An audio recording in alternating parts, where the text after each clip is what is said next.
Internet rumors and stories of hummingbirds' feet freezing to the purchase of nectar feeders. That's awful. Where is this coming from? That's awful. Not true.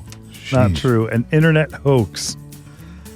Look, if you see hummingbirds, keep your hummingbird feeder full. But, Aaron, how many times do you hear us talk about on the show about the fact that it's the sun that calls things into being? It's how much sunlight are we getting? When leaves change color, when plants begin to bloom, all of those things, it's from the sun. And it's the same thing with hummingbirds. That don't put your feeder away unless your hummingbirds are gone. And I'm talking about 2 weeks, not like, honey, I haven't seen a hummingbird feeder, buy our feeder in a day.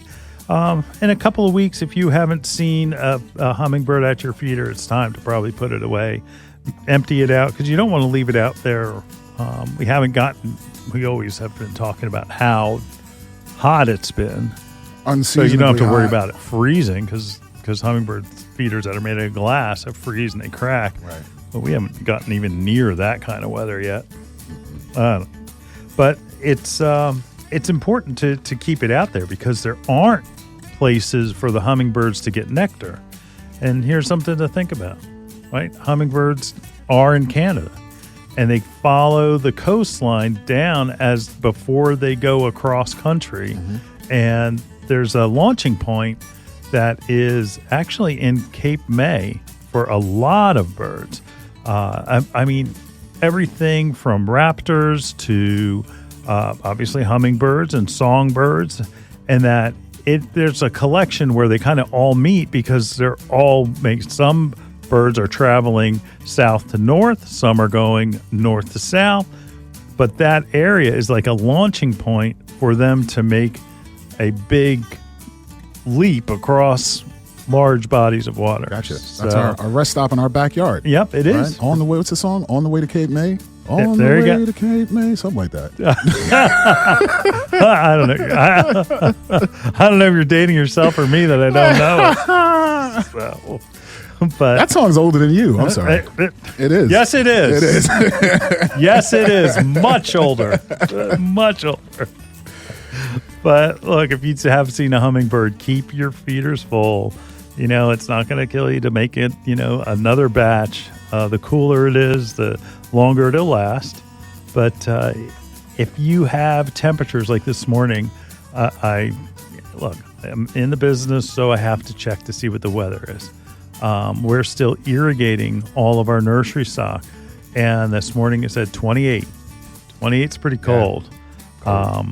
And that I was a little concerned. So if we have regular temperatures that are below 28 and your hummingbird feeder is freezing, it might be time to pack it up for the winter. Yep. Because you don't want it to freeze and break. Make sure when you do, you're going to clean it up real good.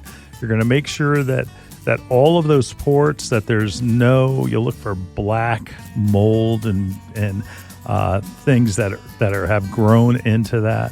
You should be doing this on a regular basis anyway.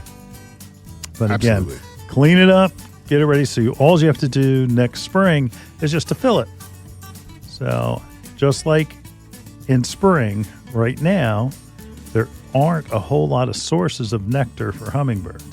And especially when they fly across the Gulf of Mexico to get here into certain areas, that they are depleted and they need nourishment. So just keep that in mind for next spring. Absolutely. Anything to add, Aaron? Got any questions? Yeah, that's a long trip. It sure is. It sure is. And they burn a lot of calories. They do. So, and they're tiny. Yeah. I actually mistaked a wasp for a hummingbird. Did you? Yeah. I felt out of place. Did you think it was? My daughter corrected me. Oh, yeah. No, daddy, it's a wasp, or said, no, daddy, it's a hummingbird. It's a hummingbird. Yeah, well. I thought I didn't have any. This season, I thought I didn't have any, but apparently my daughter corrected me, and she took a picture, and then she showed me. So, well, thank you, Ava. Learning very well from her mom. Right. Correct dad. Right. Correct dad. He needs your help. There was an old wives' tale. They said that hummingbirds actually would ride on the back of Canadian geese. Oh. Not true. Another internet Another one. hoax. We're busting myths, guys. That's it. That's it.